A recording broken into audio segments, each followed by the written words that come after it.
So now let's take a look at the IBM MQ Queue List. In this page, this helps us. How can I see which queues on the queue manager need attention?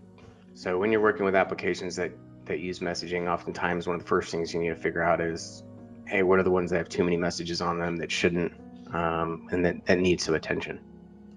So let's take a look at that.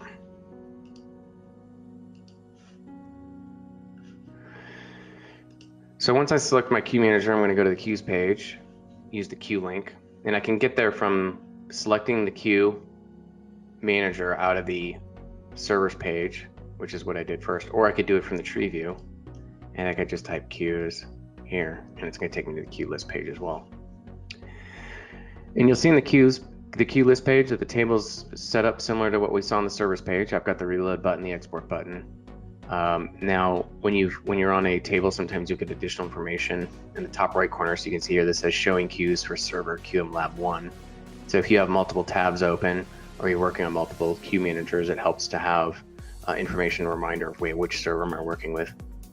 So we put that information in the top right corner of the table. The filter is available there as well. So you can start typing and it'll quickly filter items in the list. And if we clear it, it'll unfilter as well. Additionally, you'll see that the columns with blue are sortable. So here we can sort, we can sort by the size field, and you can see the up and down indicators are working.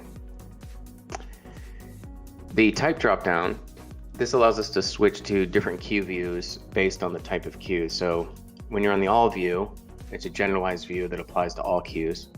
When you click on the alias, you'll see that the columns slightly change. Well, I still have the queue name in the first column. Now I've got the target queue and then the target type. And when I do local,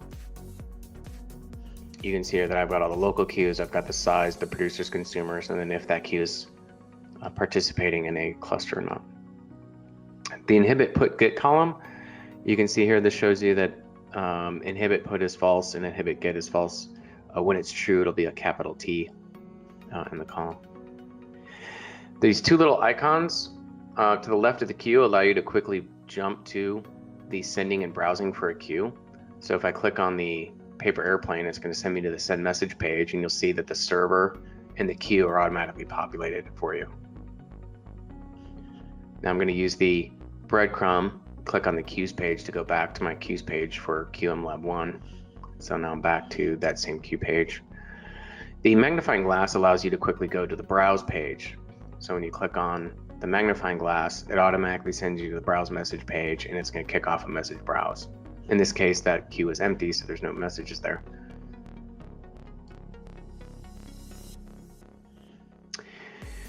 With the size, you'll see here that we've got the yellow triangle. When a queue is reaching a warning threshold of 70%, you'll get a yellow triangle. So you can see that this queue is a little over 74% full. And then when the queue depth is over 90, you get a red exclamation with a 0. You can see that this queue is over 90% full. When you click on a queue, you get the action drop down. And so here you can see now we've got the ability to adjust the inhibit put and inhibit get, as well as perform a purge. Jump links for browsing and sending messages. So this is another way in which I can browse or send messages for the queue that's selected. And here's an example where we can filter data based on the queues. I could jump to the connections and queue and connection handles pages, and it's going to show me the connections and connection handle related to just the queue. And so that way I'm not having to filter through all connections. It's just going to show me the connections for that queue. And on the right, on the details, I have the most common details that you're going to want to see about a queue. You know, what is the usage? Is it a transmission queue? Is it a normal queue?